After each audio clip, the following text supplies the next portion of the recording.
ವೀಕ್ಷಕರಿಗೆಲ್ಲ ನಮಸ್ಕಾರ. Welcome to my YouTube channel. Big boss Kannada season 13ನೇ ವಾರದ ಟಾಸ್ಕ್ ಶುರುವಾಗಿದೆ ಅಂತಲೇ ಹೇಳ್ಬೋದು. ಅದು ಕೂಡ ದಿನಸಿ ಟಾಸ್ಕ್ ಅಂತಲೇ ಹೇಳ್ಬೋದು. ಎಲ್ಲ ಸ್ಪರ್ಧಿಗಳು ಕೂಡ ಭಾಗವಹಿಸಲೇಬೇಕು ಅಂತ ಬಿಗ್ ಬಾಸ್ ಇಲ್ಲಿ ಸೂಚಿಸಿದ್ದಾರೆ. ಇನ್ನು ಟಾಸ್ಕ್ ಏನಪ್ಪ ಅಂತ ನೋಡೋದಾದರೆ, ಬಿಗ್ ಬಾಸ್ ಸೂಚಿಸುವಂಥ ಸ್ಥಳಕ್ಕೆ ಹೋಗಿ ಎಲ್ಲ ಸ್ಪರ್ಧಿಗಳು ಡ್ಯಾನ್ಸ್ನ ಮಾಡಬೇಕಾಗಿರುತ್ತೆ.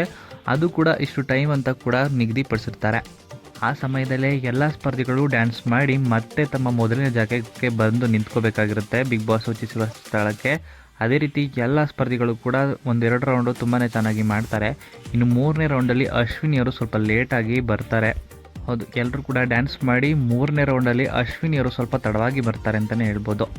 ಅಶ್ವಿನಿಯವರು ಸೂಚಿಸಿರುವಂಥ ಸಮಯದಲ್ಲಿ ಬರದೇ ಇರೋ ಕಾರಣಕ್ಕೆ ಈ ರೌಂಡಲ್ಲಿ ದಿನಸಿ ಸಾಮಗ್ರಿಗಳನ್ನ ಪಡೆಯೋದಿಲ್ಲ ಅಂತ ಬಿಗ್ ಬಾಸ್ ಹೇಳ್ತಾರೆ. ಇದಕ್ಕೆ ಕೋಪಗೊಂಡಾಗ ಇಲ್ಲಿ ಹೇಳಿದ್ರೆ ಕೇಳೋದೇ ಇಲ್ಲ ನೀವು ಅಂತಲೂ ಕೂಡ ಹೇಳ್ತಾರೆ. ನೀನು ಕೂಡ ವಾಶ್ರೂಮ್ ಹೋಗಿ ಲೇಟಾಗಿ ಬಂದಲ್ಲಪ್ಪ ಅಂತಲೂ ಕೂಡ ರಾಶಿಕಾ ಅವರು ಇಲ್ಲಿ ಗಿಲ್ಲಿಗೆ ಹೇಳ್ತಾರೆ. ನಾನು ಮಾಡಿದೆ ಅಂತಲೇ ನೀವು ಮಾಡ್ತಿರೋದಾ ಅಂತಲೂ ಕೂಡ ಗಿಲ್ಲಿ ಇಲ್ಲಿ ಹೇಳ್ತಾರೆ. ಬೇಕು ಅಂತಲೇ ಮಾಡಿದ್ದು ಏನಿವಾಗ ಗಿಲ್ಲಿ ಅಂತಲೂ ಕೂಡ ಅಶ್ವಿನಿ ಅವರು ಇಲ್ಲಿ ಹೇಳ್ತಾರೆ.